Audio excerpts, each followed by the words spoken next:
Les rapports avec la presse à ce moment-là, ça a été une fois encore, si vous voulez, des choses absolument épouvantables. Voici le dernier moment de Sacha Distel. Un matin d'été, dans sa maison du Rayol-Canadel, bercé par le souffle chaud de la Méditerranée, l'homme que la France avait tant aimé s'éteint doucement, loin des caméras, loin des scènes, loin de tout. Dans la pièce, il n'y a ni piano ni guitare, seulement le chant discret des cigales, la lumière tamisée qui passe entre les volets, et le silence. Ce silence qu'il redoutait tant, lui qui avait vécu pour être entendu, ce silence devenu compagnon fidèle de ses derniers jours. Il avait 71 ans. Et ce jour-là, la France a perdu l'un de ses artistes les plus élégants, sans vraiment s'en rendre compte. Pendant des décennies, Sacha Distel avait incarné une forme de bonheur à la française. Avec son sourire de cinéma, sa voix feutrée, son allure de gentleman et ses chansons qui faisaient danser les cœurs, il semblait intouchable, presque intemporel. La belle vie, Scooby-Doo, toute la pluie tombe sur moi, des refrains qui résonnent encore aujourd'hui dans l'inconscient collectif comme autant de cartes postales d'un temps révolu. Mais derrière ces airs légers se cachait un homme plus complexe, façonné par la peur, le silence, la retenue. Un homme qui avait appris très jeune à ne pas déranger, à être parfait, à ne jamais plier. Et c'est peut-être justement cette perfection qui l'a lentement éloigné du monde. Les dernières années de Sacha Distel sont restées dans l'ombre. Lui, l'homme de lumière, s'est effacé peu à peu. Les plateaux télé l'ont oublié, les radios ont cessé de passer ses titres, les journaux n'ont plus cherché à savoir ce qu'il devenait, et lui n'a rien dit. Il n'a jamais crié à l'injustice. Il n'a pas tenté de faire de comeback désespéré. Il s'est retiré avec grâce, comme on salue discrètement avant de quitter une fête. Mais ce retrait n'était pas seulement un choix artistique. Derrière les murs ocres de sa villa du Sud, il y avait aussi la maladie, les regrets, les silences accumulés.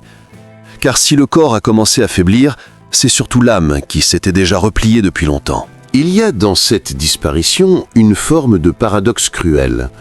Comment un homme aussi aimé, aussi respecté, a-t-il pu partir dans une indifférence presque totale ? Est-ce parce qu'il n'a jamais choqué ? Parce qu'il n'a jamais scandalisé ? Parce qu'il a toujours été poli, souriant, professionnel ? Dans un monde qui valorise le bruit, les excès, les drames, Sacha Distel représentait une autre époque, une autre manière d'être artiste. Et c'est précisément cela qui rend son dernier instant si bouleversant. Ce n'est pas un adieu tragique, c'est un effacement doux, progressif, presque invisible. Une sortie de scène sans applaudissements. Mais ce que peu de gens savent, c'est qu'avant de partir, Sacha Distel aurait confié, dans un moment de lucidité troublante, une phrase que ses proches n'ont jamais oubliée. « Ce n'est pas la maladie qui me fait peur, c'est de savoir que plus personne ne m'écoute. » Cette phrase, simple, presque anodine, résume à elle seule le cœur de cette histoire. Un homme public qui meurt dans l'oubli, un artiste de la joie qui s'en va dans la solitude, un symbole de perfection qui finit par disparaître parce qu'il n'a jamais voulu déranger. Et c'est à partir de cette fracture, de ce contraste, que nous allons dérouler son histoire. Ce récit ne sera pas une simple biographie, ce sera une plongée dans les silences, dans les ombres d'un homme trop souvent réduit à un sourire. Nous reviendrons sur les triomphes, bien sûr, sur les amours, sur les chansons, sur les éclats de lumière, mais surtout, nous irons là où peu ont osé aller, dans les zones d'ombre, les blessures cachées, les décisions prises loin du public. Nous parlerons de l'enfant caché pendant la guerre, du musicien de jazz oublié, de l'amant médiatisé, de l'accident qui a tout changé et du malade qui ne voulait pas inquiéter. Ce sera un hommage, mais aussi une mise en lumière. Une tentative de comprendre comment même les étoiles les plus brillantes peuvent finir par s'éteindre, sans bruit. Avant de devenir une silhouette discrète dans une villa du Var, Sacha Distel était partout. À la radio, à la télévision, dans les cabarets parisiens et sur les scènes du monde entier. Il incarnait à lui seul une certaine idée de la France, élégante, souriante, rassurante. Le visage bien rasé, le regard bleu légèrement ironique, la voix posée comme une caresse, il chantait l'amour, la légèreté, les beaux jours. C'était l'époque de Scooby-Doo, de Monsieur Cannibal, de Toute la pluie tombe sur moi, une époque où la chanson faisait danser et rêver. Une époque où la France avait besoin d'oublier ses blessures. Et lui, sans jamais le dire, participait à cette reconstruction silencieuse des cœurs. Né le 29 janvier 1933 dans le 16e arrondissement de Paris, Alexandre Distel, que l'on surnommera plus tard Sacha, grandit dans un environnement aussi musical que tourmenté. Son père, Léonide, est un ingénieur d'origine russe arrivé en France après la révolution bolchevique. Sa mère, André Ventura, est une pianiste d'une rare sensibilité. Et surtout, son oncle n'est autre que Ray Ventura, chef d'orchestre légendaire du swing à la française. Très tôt, Sacha est plongé dans un monde où la musique est une langue maternelle, un refuge, un héritage. Mais ce monde-là va s'effondrer brutalement avec l'occupation. Pendant la Seconde Guerre mondiale, la famille doit fuir. Sa mère, juive, est arrêtée puis relâchée, tandis que Sacha est caché, sous un faux nom, dans une école de province. Cette période, il n'en parlera presque jamais. Mais elle laissera une empreinte indélébile, celle de la peur, du silence, de la nécessité de se fondre, de ne pas faire de vagues. Une posture qu'il adoptera toute sa vie, en compris dans sa carrière. Car chez lui, l'élégance n'est pas qu'un style, c'est une stratégie de survie. À la Libération, Sacha retrouve Paris. Mais il n'est plus le même. À 15 ans, il abandonne le piano pour la guitare. Influencé par les géants du jazz américain, Charlie Parker, Dizzy Gillespie, Stan Getz, il se forge un style, un phrasé, une dextérité qui le place très vite parmi les espoirs du jazz français. À 17 ans, il joue déjà avec Lionel Hampton. À 19, il accompagne son oncle Ray Ventura en tournée. Dans les caves de Saint-Germain-des-Prés, il est de toutes les jam sessions. Il aurait pu devenir un immense guitariste de jazz, mais il choisit une autre voie, celle de la chanson populaire. Ce choix n'est pas un renoncement, c'est un calcul. Sacha a compris que le jazz, aussi noble soit-il, ne touche qu'un public restreint. Lui veut toucher le plus grand nombre. Il veut séduire, convaincre, durer. Alors il se met à chanter. Sa voix n'est pas puissante, mais elle est juste. Elle rassure, elle caresse, elle plaît. En 1958, il enregistre Scooby-Doo, une reprise française d'un tube américain. Le succès est immédiat. Le nom de Sacha Distel entre dans les foyers et n'en ressortira plus pendant plus de 2 décennies. Les années 60 sont son âge d'or. Il enchaîne les hits, les galas, les tournées. Il anime des émissions de télévision, reçoit les plus grands noms de la scène française et internationale. Il chante en français, en anglais, parfois même en italien. Il séduit Brigitte Bardot, devient une figure du Paris qui rit. Dans l'imaginaire collectif, il est l'homme parfait, talentueux, courtois, beau garçon, sans scandale. Mais cette perfection, cette image si lisse, commence aussi à peser. Car derrière le sourire, il y a un homme exigeant, anxieux, toujours en alerte. Ce que le public ignore souvent, c'est le travail acharné, la discipline quasi militaire qu'il s'impose. Il révise ses textes pendant des heures, contrôle son apparence, anticipe les moindres détails. Il refuse la facilité, le relâchement. Et surtout, il fuit le conflit. Là où d'autres artistes prennent position, provoquent, choquent, lui choisit la voie du consensus. Il veut plaire, à tous, tout le temps. Mais à force de vouloir être irréprochable, il s'enferme dans un personnage, et ce personnage commence à l'étouffer. Vers la fin des années 70, le vent tourne. La chanson française se cherche. Les idoles d'hier deviennent les souvenirs d'aujourd'hui. Les radios se lassent de ses refrains. Les plateaux télé privilégient de nouveaux visages. Et Sacha, fidèle à lui-même, ne proteste pas. Il continue à enregistrer, à se produire, mais le cœur n'y est plus.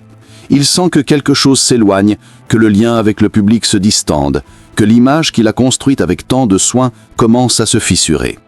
Il entre dans une autre époque, une époque plus dure, plus rapide, plus bruyante, et lui, l'homme du velours, ne sait pas hurler. La fin des années 70 marque un tournant discret mais irréversible dans la carrière de Sacha Distel. Il n'y a pas de scandale, pas de chute brutale. Juste une lassitude qui s'installe, imperceptible d'abord, puis de plus en plus pesante. Les maisons de disques deviennent frileuses, les radios programment ses titres plus rarement. Le public, lui, vieillit avec lui. Et la nouvelle génération ne semble pas intéressée par ce crooner d'un autre temps. Sacha le sent, sans jamais vraiment l'admettre. Il sourit encore, bien sûr, il continue de chanter, mais l'étincelle n'est plus là. Il tente alors, comme tant d'autres, de se réinventer. Il enregistre des duos, participe à des émissions de variété, essaie d'ajuster son répertoire à des sonorités plus modernes, mais rien n'y fait. À l'écran, son élégance classique contraste de plus en plus avec l'esthétique tapageuse des années 80. Il est trop bien coiffé, trop poli, trop rangé. Et dans un monde où la transgression devient une valeur, lui reste fidèle à ses costumes bien taillés et à ses mélodies impeccables. Cette fidélité, admirable au fond, le condamne peu à peu à l'invisibilité.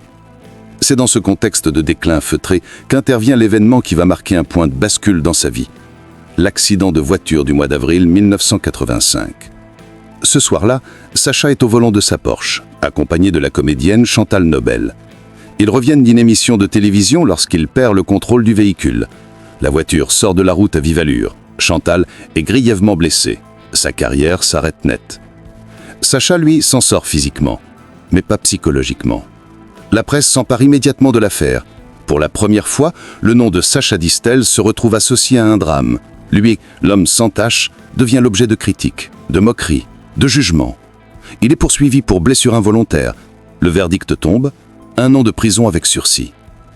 Mais au-delà de la peine, c'est l'image qui en prend un coup. L'accident agit comme une fracture symbolique.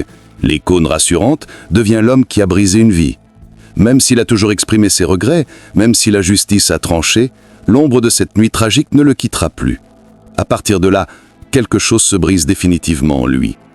Sacha se fait rare. Il refuse certaines interviews. Il annule des engagements. Il déménage plus souvent dans le sud, loin du tumulte parisien. À Rayol-Canadel-sur-Mer, il retrouve une forme de paix, mais aussi une solitude qu'il n'avait jamais connue. Loin des studios, loin des projecteurs, il s'interroge sur le sens de tout cela. La célébrité, l'amour du public, le souvenir, tout devient flou. Il regarde sa carrière comme on feuillette un vieil album photo, avec tendresse et un brin de tristesse. Et pourtant, même dans cette semi-retraite, il continue à travailler. Par intermittence. Il enregistre un album avec Dionne Warwick. Il participe à des émissions anglaises où il joue encore d'une certaine notoriété. Il monte même sur scène à Londres dans la comédie musicale Chicago.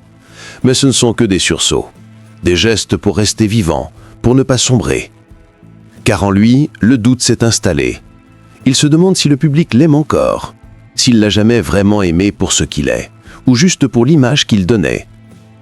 Cette période est marquée par une dualité constante. D'un côté, un homme qui continue de sourire, de chanter, de se montrer irréprochable. De l'autre, un être humain fragilisé, abîmé, envahi par le sentiment d'inutilité. Il confie parfois à ses proches qu'il a l'impression de ne plus exister. Il évite des journaux. Il coupe avec certains amis. Il s'enferme dans une routine faite de promenades, de vinyles anciens, de lectures silencieuses. Il vieillit sans faire de bruit, comme il a toujours vécu, avec retenue. Mais derrière cette discrétion, la maladie progresse, lentement, insidieusement. Il ne veut pas inquiéter. Il ne parle pas de son état de santé. Il minimise les symptômes. Il refuse l'apitoiement. Même ses enfants ne sauront que tardivement l'ampleur du mal. Il perd du poids. Sa voix faiblit. Ses traits se creusent. Mais il continue d'être Sacha Distel, jusqu'au bout. Il porte encore des chemises impeccables. Il continue de s'asseoir droit à table. Il écoute encore ses propres disques, parfois avec une pointe d'amertume, parfois avec fierté. Le dernier été, celui de l'année 2004, est particulièrement silencieux. Les visites se font rares, les appels se font courts. La presse, elle, a déjà tourné la page. Aucun média ne s'interroge sur ce que devient Sacha Distel. Aucun article ne célèbre ses 70 ans. Il est là, dans sa maison, entouré de ses souvenirs, de quelques photos fanées, de partitions à noter. Il ne se plaint pas, il ne demande rien. Mais il sait qu'il est en train de s'effacer et que personne ne le regarde. Ce qui rend cette période si bouleversante, c'est qu'elle n'a rien de spectaculaire. Pas de déchéance publique, pas de scandale final. Juste une lente disparition. Un homme qui a tout donné et qui, peu à peu, se voit rendu à l'anonymat. Comme si la perfection qu'il avait toujours incarnée finissait par se retourner contre lui. Trop lisse pour qu'on s'y attarde, trop discret pour qu'on le pleure, trop parfait pour qu'on s'en souvienne vraiment. À la fin, ce n'est ni la maladie ni la vieillesse qui semblent avoir le plus pesé sur Sacha Distel. C'est l'oubli, l'effacement. Cette sensation tenace que, malgré les années de gloire, malgré les salles pleines et les tubes fredonnés dans tout le pays, plus personne n'écoutait. Plus personne ne regardait. Plus personne ne se souvenait vraiment. Et cette vérité-là, invisible mais profonde, était sans doute la plus difficile à porter. Car elle ne s'impose pas d'un coup. Elle s'infiltre lentement, comme une brume qui s'épaissit chaque jour un peu plus. Dans sa maison du Rayol Canadel, Sacha gardait avec lui quelques objets fétiches. Un fauteuil en cuir usé, une vieille guitare posée dans un coin qu'il n'accordait plus depuis des mois. Et surtout, un petit cadre en bois, posé sur sa table de chevet. À l'intérieur, une photo noir et blanc. On y voit un jeune homme de 20 ans à peine, sourire aux lèvres, tenant sa guitare contre lui comme un bouclier fragile. C'est lui. C'était avant les plateaux télé, avant les refrains repris en chœur, c'était le Sacha d'avant. Celui qui doutait, qui rêvait, qui tremblait. Celui qu'il reconnaissait encore parfois dans ses silences. Autour de lui, le monde avait continué sans lui. Les générations suivantes ne connaissaient son nom que de manière vague. Ah oui, Sacha Distel, un chanteur des années 60, non? Même les journalistes, lorsqu'ils évoquaient ses souvenirs, se trompaient parfois sur les dates, sur les titres, sur les collaborations. On lui prêtait des aventures inventées, on minimisait ses succès, on le ramenait à une image figée, celle d'un séducteur de carte postale, lisse, sans profondeur. Comme si toute une vie d'engagement musical, de rigueur, d'amour du métier, pouvait être résumée à un sourire. Et pourtant, dans les coulisses, il y avait tant d'autres choses. Des lettres jamais envoyées, des carnets remplis de pensées intimes, d'observations sur le temps qui passe, sur la cruauté du système médiatique, sur l'absurdité des classements et des tendances. Dans l'un d'eux, retrouvé après sa disparition, une phrase revient à plusieurs reprises, comme un leitmotiv douloureux. À quoi bon plaire si l'on finit par disparaître quand même? Ce n'est pas un cri, ce n'est même pas une plainte, c'est un constat. Froid, implacable et terriblement lucide. Ceux qui l'ont approché dans ces dernières années décrivent un homme toujours courtois, toujours propre sur lui, mais habité d'une tristesse sourde. Il riait encore, bien sûr, mais ses yeux ne suivaient plus. Il s'inquiétait de savoir si ses enfants allaient bien, si ses anciens musiciens avaient trouvé du travail, mais jamais, jamais il ne parlait de lui. Il avait cette pudeur des gens de sa génération, cette noblesse dans la retenue. Il ne voulait pas déranger, pas même dans la douleur. Et pourtant, certains soirs, il se laissait aller. Il parlait du passé, de son oncle Ray Ventura, de ses premiers pas dans les caves de Saint-Germain-des-Prés. Il se souvenait des tournées, des nuits blanches à réécrire des arrangements, des moments de trac intense avant d'entrer en scène. Il parlait d'Ella Fitzgerald, de Tony Bennett, de ses années à Londres, des loges enfumées, des orchestres fatigués. Mais ce qui revenait toujours, c'était cette phrase, murmurée à demi-mot, « C'était un beau métier, mais il ne te rend rien ». L'un de ses amis proches, dans un entretien resté inédit, confia « Il avait l'air en paix ». Mais on sentait bien que quelque chose l'avait brisé. Pas un événement précis, juste cette accumulation de silence. Car c'est cela peut-être la vérité noire de Sacha Distel. Ce n'est pas un drame éclatant, c'est l'accumulation lente d'absence, de regards détournés, de micros coupés, d'invitations qui ne viennent plus, une forme d'effacement culturel, progressif, presque méthodique. Comme si la société, dans sa course effrénée vers la nouveauté, avait décidé de laisser de côté tout ce qui avait été trop poli, trop lisse, trop sage. Le jour de sa mort, le 22 juillet 2004, peu de médias lui consacrèrent une une. Quelques entrefilets, quelques photos d'archives, quelques mots convenus. Pas de soirée hommage, pas de rediffusion de ses émissions, pas même une minute de silence dans les grands festivals de l'été. Ce vide, plus encore que la maladie, fut son vrai départ. Et ce vide dit tout. Il dit notre incapacité à honorer les artistes qui n'ont pas crié. Il dit notre indifférence à ceux qui ont fait leur métier avec classe, sans scandale, sans provocation. Et pourtant, au fond d'un tiroir, dans cette maison face à la mer, il y avait encore des chansons inachevées, des mélodies griffonnées à la main, des refrains oubliés que personne n'a jamais entendus. Sacha écrivait encore. Pour lui, pour plus tard, pour personne. Peut-être pour le jour où quelqu'un prendrait le temps d'écouter, de comprendre, de raconter autrement. Car derrière le sourire, derrière la chemise impeccable et le brushing maîtrisé, il y avait un homme seul. Et trop souvent, les hommes seuls ne laissent que des traces effacées. Il est tentant de croire que les artistes comme Sacha Distel, ceux qui ont connu la gloire, l'amour du public et les plus grandes scènes, terminent leur vie comblée, apaisée, presque bénie. Mais son parcours nous invite à nuancer cette idée. Car dans cette existence trop bien ordonnée, trop bien contrôlée, quelque chose s'est peu à peu perdu. La place pour le doute, pour la fragilité, pour l'imperfection humaine. Sacha Distel n'était pas qu'un chanteur élégant. Il était aussi, et peut-être surtout, un homme enfermé dans une image qui ne lui a jamais laissé le droit de faiblir.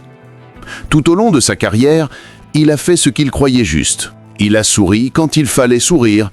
Il a travaillé sans relâche. Il a évité les scandales. Il a protégé sa famille, son intimité, son honneur. Et pourtant, au crépuscule de sa vie, c'est comme si cette droiture s'était retournée contre lui. Loin de le magnifier, elle l'a rendu presque invisible. Dans une époque avide de bruit, d'éclat, de transgression, il était devenu trop lisse pour qu'on s'y attarde. Comme si l'élégance n'était plus un atout, mais un oubli programmé. Il y a dans cette histoire une leçon amère, celle d'un métier qui consomme vite, qui oublie encore plus vite. Celle d'une industrie qui ne sait que faire des artistes qui ne crient pas. Celle d'un public qui, sans le vouloir, abandonne parfois ceux qui lui ont tant donné. Sacha Distel n'a pas été rejeté, il a été glissé de côté, doucement, poliment, jusqu'à n'être plus qu'un souvenir flou. Et c'est peut-être là le plus grand des paradoxes, avoir incarné la joie pour finir dans un silence sans fête ni lumière. Mais au fond, que dit ce silence de nous ?